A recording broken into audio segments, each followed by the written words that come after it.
भूर्भुवः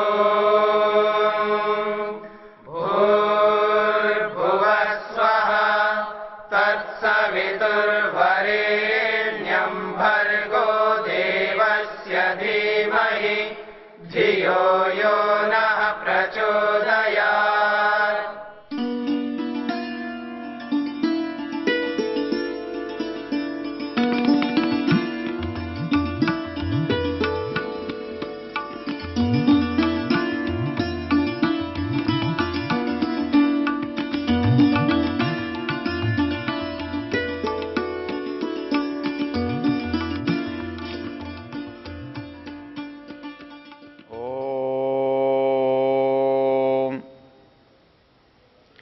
यजुर्वेद के दूसरे मंत्र कुर्वन्येवेह कर्माणि जिजीविषेच्छतं समा एवं त्वयि नान्यथेतोस्ति न कर्म लिप्यते नरे।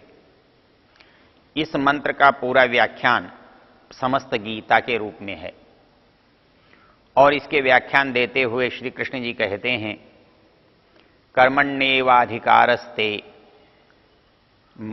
कर्मण्येवाधिकारस्ते मां फलेषु कदाचन मां कर्म फल हेतुर्भूर्माते संगोस्तु कर्मणि।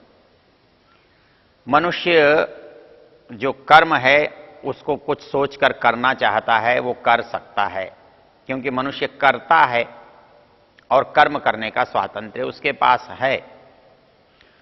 अद्भुत बात यह है कि कर्म का फल जो अनिवार्य है उस पर उसका नियंत्रण नहीं है।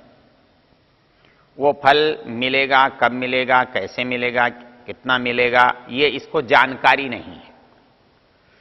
बल्कि इसे यूं कहना चाहिए कि जो इसका नियंत्रण है वो नियंत्रण इसलिए नहीं है कि इसका सामर्थ्य नहीं है। यदि मुझे पता है कि इस कर्म का निश्चित ये फल है तो मैं उस कर्म को उतने ही अंश में करूंगा जितना फल मुझे चाहिए। मेरे पास कितनी भूमि है मैं उसी हिसाब से बीज बोता हूं, मुझे उस बीज से कितनी प्राप्ति चाहिए मैं उसी हिसाब से बोता हूं। तो कर्म और कर्म फल के बीच में जो उचित संबंध है, गणितीय संबंध है, वो मनुष्य के पास नहीं है। मनुष्य सोचता तो है कि ये कर्म करने से ये हो जाएगा, लेकिन होता नहीं है। वो सोचता है इतना करने से इतना हो जाएगा, नहीं होता है। वो सोचता है अब करने से अब मिलेगा, नहीं मिलता है। और नहीं कर पा रहा था, कुछ किया अधिक मिल जाता है। तो कर्म और कर्म फल के बीच का जो संबंध है उसका सही सही शुद्ध शुद्ध प्रमाण माप मनुष्य के पास नहीं है। और जिसकी जानकारी मनुष्य के पास नहीं है और उस काम को वो करता है तो फल अनुकूल भी हो सकता है, प्रतिकूल भी हो सकता है, जल्दी भी मिल सकता है, जल्दी नहीं भी मिल सकता है। तो इसलिए शास्त्रकारों ने कहा है कि ये जो कर्मफल की जटिल व्यवस्था है तो इसके बीच में तुम्हारे पास जो विकल्प है, उपाय है, वो ये है कि जितना तो तुम्हें पता है कि इस कर्म का ये उचित फल है वो मिलना ही है, तो उसके प्रति आग्रह करने की आवश्यकता नहीं है। जो मेरे अधीन नहीं है, जिसकी मुझे जानकारी नहीं है, उसकी मैं इच्छा करूं, उसके प्रति आग्रह करूं, तो यह मेरे लिए दुख का कारण बन सकता है। इसलिए वो ये कहते हैं कर्मण्येव अधिकारस्ते, मतलब तुम्हारा जो सामर्थ्य है, तुम्हारी योग्यता है वो कर्म करने तक है। मतलब मां फलेषु कदाचन, इसका अर्थ ये नहीं है कि मतलब फल का काम से संबंध नहीं है, भगवान जो चाहे दे दे और जैसा चाहे दे दे, ऐसा है, ऐसा नहीं है।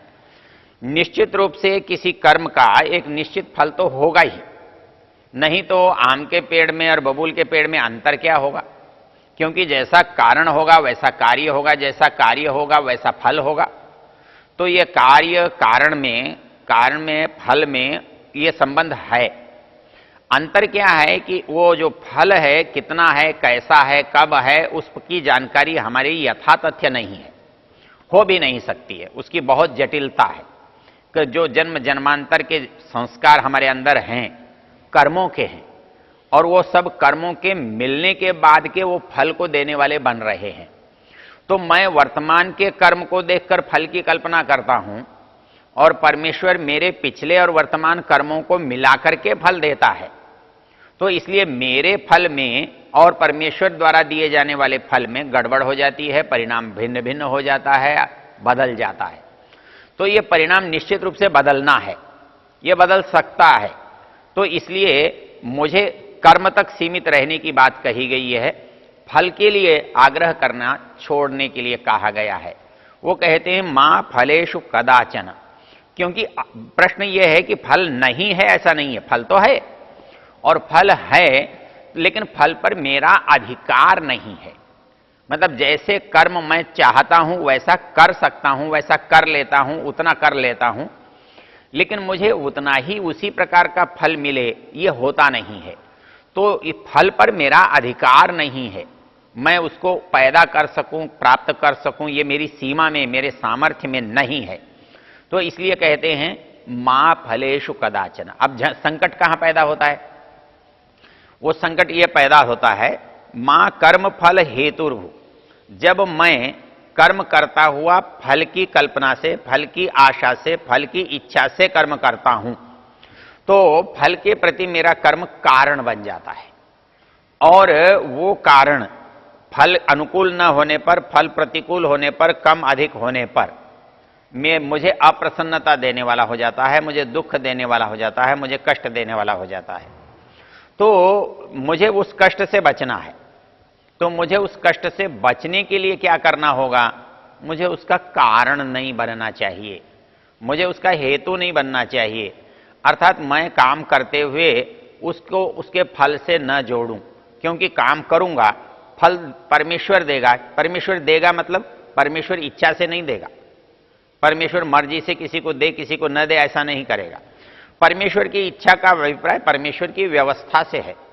परमेश्वर देगा और जो कुछ भी देगा वो अपनी व्यवस्था से देगा, और व्यवस्था के बिना वो दे नहीं सकता और व्यवस्था से बाहर भी नहीं दे सकता।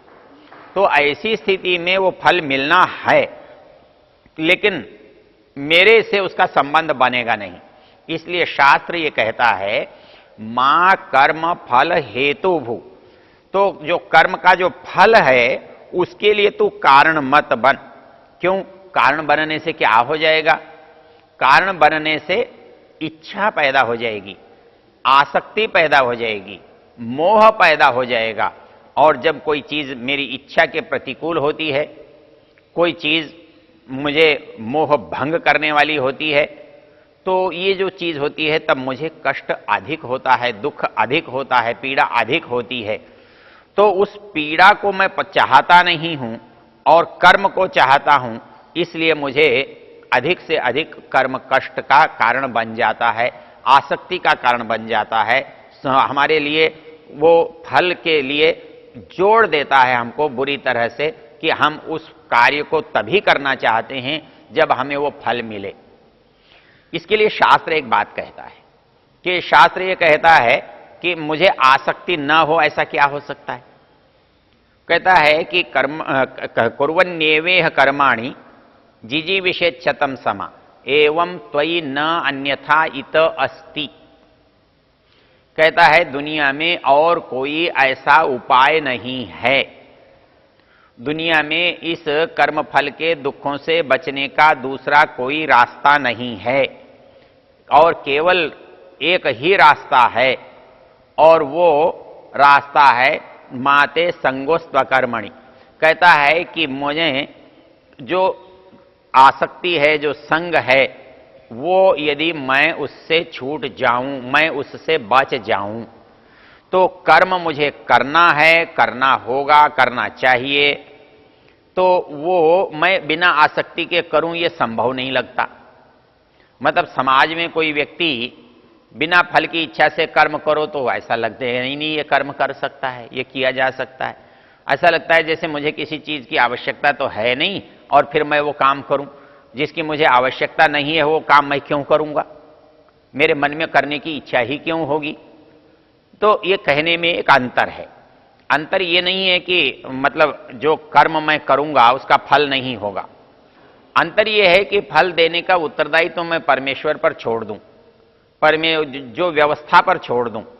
और मुझे जो मेरा उत्तरदायित्व है, जैसे मुझे परीक्षा देनी है, मैं परीक्षा देने के लिए मैं तैयारी करता हूं, मैं पाठ याद करता हूं, मैं लिखने के लिए प्रयत्न करता हूं, प्रश्न पत्रों का उत्तर भी यथासंभव ठीक देता हूं, लेकिन उसके बाद उसका मूल्यांकन करना और उसका परिणाम देना वो मेरे हाथ में नहीं है। वो सब कुछ हो तो मेरे किए पर ही रहा है, मेरे लिखे पर ही हो रहा है। जो अंक दिए जाने हैं वो मेरे लिखे पर दिए जाने हैं, वो मेरे ही हानि लाभ के लिए कारण बनने वाले हैं, लेकिन वो मेरे हाथ में नहीं हैं। तो उसी प्रकार जो कर्म का सिद्धांत और कर्म फल का सिद्धांत है, इसमें कर्म और फल में संबंध है और वो संबंध अनिवार्य है, लेकिन वो मेरी इच्छा से नियंत्रित नहीं है, क्योंकि मेरे विवेक से बाहर है, मेरी जानकारी से परे है। तो इस दृष्टि से यदि मैं उससे बचना चाहता हूं, मैं बच सकता हूं, और उसके बचने के लिए मेरे पास केवल एक उपाय है, और वो उपाय है असंगता। अर्थात उसको करते हुए मेरे अंदर एक बुद्धि हो, मेरे अंदर एक विचार हो, और वो विचार क्या हो? वो विचार ये हो कि मुझे ये कर्म तो करना ही होगा, इस कर्म को किए बिना मेरा काम नहीं चलेगा, काम करने की जिम्मेदारी मेरी है। लेकिन इससे होने वाला जो लाभ है, होने वाली जो हानि है, वो उसके लिए मैं चिंता करूंगा तो मेरी चिंता से ज्यादा हानि मुझे होगी। ये बात मेरे मन में आनी चाहिए। ये केवल कब आ सकती है?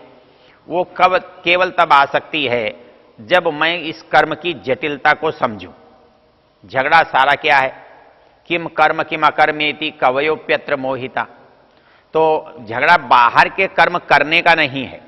हम ये समझते हैं कि इस काम को करने से ये लाभ होगा, इस काम को करने से यह हानि होगी, इसकी जानकारी नहीं है, इसलिए हमें लाभ और हानि हो रही है, सुख और दुख हो रहा है। इसकी अज्ञानता का परिणाम तो हमको मिलेगा। यदि हमने समझा था अच्छा काम और हुआ बुरा काम, अर्थात सोचा था अच्छा परिणाम निकलेगा लेकिन काम करने का बुरा परिणाम निकला, ये भी तो मेरी अज्ञानता के वश हुआ, मेरी अपरिपक्वता के वश हुआ, मेरे विवेक की न्यूनता के वश हुआ, न्यूनता के चलते हुआ। तो ऐसी स्थिति में एक दूसरा पक्ष है, उसे भी मैं यदि अच्छी तरह समझ लूं। योगदर्शन कार्य कहता है कि जो कर्म की और कर्म फल की गति है, ये अत्यंत गहन है और वो इतनी जटिल और इतनी मिश्रित है कि मनुष्य की कल्पना में वो नहीं आ सकता। मैं सामान्य रूप से ये समझता हूं, मैंने अच्छा काम किया, मुझे लाभ मिलना चाहिए। ऐसे लोग बहुत सारे आपको जीवन में मिलेंगे। वो कहेंगे देखो जी, हमने जीवन में तो कभी कोई पाप किया नहीं, पर भगवान न जाने हमें ये दुख क्यों दे रहा है। अब उनके हिसाब से उन्होंने कोई पाप किया नहीं है और दुख बिना कुछ किए मिलता नहीं है। यदि सुख मिलता है तो अच्छे कामों के, पुण्यों के करने से मिलता है। और इसका दूसरा अभिप्राय ये होता है कि यदि हमें दुख मिल रहा है, हम दुखी हैं, तो निश्चित रूप से हमसे कुछ बुरा, कुछ जो अच्छा नहीं है वो हुआ है। लेकिन हमारा गणित ये कह रहा है कि हमारी जानकारी में हमने कुछ भी बुरा नहीं किया है। हम अपने जीते जी हमने किसी का बुरा चाहा नहीं है, किसी का बुरा किया नहीं है, कोई नियम व्यवस्था ईश्वर की तोड़ी नहीं है। जो नियम है उनका पूर्ण रूप से श्रद्धा से पालन किया है, और उसके बाद भी मुझे बहुत सारे कष्ट हो रहे हैं, बहुत सारे दुख हो रहे हैं। ये एक मनुष्य की सहज धारणा होती है, एक सहज बुद्धि होती है कि अच्छा करने के बाद भी मुझे दुख क्यों मिल रहा है। लेकिन जब मैं विचार करता हूं अच्छा करने के बारे में मुझे दुख क्यों मिल रहा है, तो एक सिद्धांत मेरे दिमाग में स्पष्ट होना चाहिए कि बिना किए कुछ नहीं होता है। मिलना ये फल है, करना ये कारण है। अर्थात बिना उचित कारण के कोई उचित फल नहीं मिलता। ऐसा कभी नहीं हो सकता कि मैंने कुछ भी नहीं किया हो और मुझे कुछ भी मिल जाए। तो मैंने बुरा किया हो, उसका मुझे अच्छा मिल जाए, मैंने अच्छा किया हो, उसका बुरा मिल जाए, यह असंभव है। यह कर्म की व्यवस्था से परे की चीज है। तो ऐसी स्थिति में यदि ये विकल्प मुझे अच्छी तरह से पता हो कि ये जटिलता क्योंकि समझने के लिए कठिन है, इसलिए मुझे ऐसा हो रहा है, तो दुख मिलते ही आदमी ये शिकायत करने के स्थान पर कि देखो मैंने तो कुछ बुरा किया नहीं और मुझे परमेश्वर दुख दे रहा है। इसका दूसरा और अच्छा विकल्प यह है कि देखिए मेरी जानकारी में तो मैंने नहीं किया है, लेकिन मेरे किसी पुराने कर्मों का फल मुझे ईश्वर दे रहा है। क्योंकि फल मिल रहा है तो निश्चित रूप से कोई कर्म मेरे से हुआ है, और वो जो देने वाला है, जो व्यवस्था करने वाला है, उसका गणित कभी गड़बड़ नहीं होता है। वो ऐसा नहीं होता कि किसी के कर्मों का फल किसी को दे दे और किसी कर्मों का फल किसी कर्म से जोड़ दे, ऐसा नहीं होता है। तो इस दृष्टि से शास्त्र ये कहता है कुर्वन्येवेह कर्माणि जिजीविषेच्छतम समा, मतलब हमें पूरी आयु तक, समा वर्षों को कहते हैं, वो शतम समाह अर्थात एक ऐसी परिस्थिति है कि एक मनुष्य की सामान्य सहज आयु 100 वर्ष निर्धारित है और वो 100 वर्ष तक हमें जीने के लिए इच्छा करनी चाहिए। अर्थात ऐसा व्यापार, ऐसा व्यवहार, ऐसी दिनचर्या, ऐसा खान पान हमें रखना चाहिए कि 100 वर्ष तक इस शरीर को हम अच्छा चला सकें और 100 वर्ष आगे भी चला सकें। ऐसा हम इच्छापूर्वक करने के बाद भी चले न चले, ये दोनों बातें संभव हैं, क्योंकि उसके भी बहुत सारे कारण और बहुत सारे विकार, बहुत सारे दोष कभी हम जानते हैं और कभी हम नहीं जानते हैं। हम बाहर की दिनचर्या हमारी बहुत अच्छी होती है और अंदर कौन सा रोग हमारे अंदर काम कर रहा है ये हम नहीं जानते, और अकस्मात जब उस रोग का विस्फोट होता है, प्रकटीकरण होता है, तो हमें आश्चर्य हो जाता है कि हम तो इतना अच्छा कर रहे थे, इतनी अच्छी हमारी दिनचर्या थी, इतने नियम पूर्वक चल रहे थे, संध्योपासना कर रहे थे, व्यायाम कर रहे थे, सात्विक भोजन कर रहे थे, उठना जागना हम समय पर कर रहे थे, फिर भी हमारे पास ऐसा रोग हो गया। तो हमको ये आश्चर्य होता है कि हमारे कार्य में और इसके फल में कुछ गड़बड़ है। लेकिन नियम यह है कि कार्य और फल में गड़बड़ नहीं होती है। गड़बड़ होती है तो उसके समझने में, जानने में, उसको पहचानने में गड़बड़ होती है। तो इस दृष्टि से जब हम विचार कर लेंगे तो एक बात हमारे दिमाग में आ जाएगी कि जो ये आसक्ति का झगड़ा है, ये फल की इच्छा का झगड़ा है, ये फल की इच्छा का झगड़ा हमारे लिए हानि देने वाला है। और यदि हम चाहते हैं कि इस झगड़े से, इस दुख से बचें, तो हमें एक ही काम करना पड़ेगा, जो फल की इच्छा वाला पक्ष है उसको अपने मन से दूर करना पड़ेगा, क्योंकि वो मन से ही धारण किया गया है। यदि ये बात हमारी समझ में आ जाए तो हम बहुत सहज और बहुत सरल भाव से इस कार्य को करते हुए बिना दुख के संपन्न कर सकते हैं। इस बात को हमने जो कृष्ण का जो सिद्धांत हमारे सामने आया, वो अधिकार कहने वाली बात कि यही हमको समझाने के लिए है कि हम जो करना चाहते हैं उस पर हमारा अधिकार है। अर्थात उसकी हमको जानकारी हो सकती है, हम चाहें तो कर सकते हैं, चाहें तो न कर सकते हैं, लेकिन उससे होने वाले जो परिणाम है उसकी पूर्ण जानकारी हमें नहीं हो सकती, और हमारी जानकारी नहीं हो सकती तो हम उसे इच्छानुसार प्राप्त भी नहीं कर सकते। उसको इच्छानुसार हम ले भी नहीं सकते। वो किस कर्म का कितना बनेगा वो नहीं हो सकता।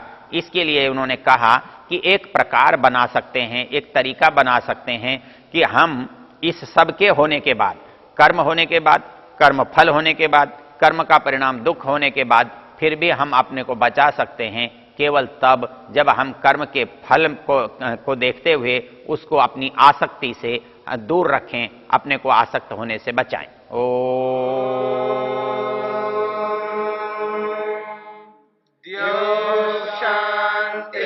शांतिरंतरिक्षं शांति पृथिवी शांतिरापः शांतिरोषधयः शांतिः वनस्पतयः शांतिर्विश्वे देवा शांतिर्ब्रह्म शांति सर्वं शांति शांतिरेव शांति शांति।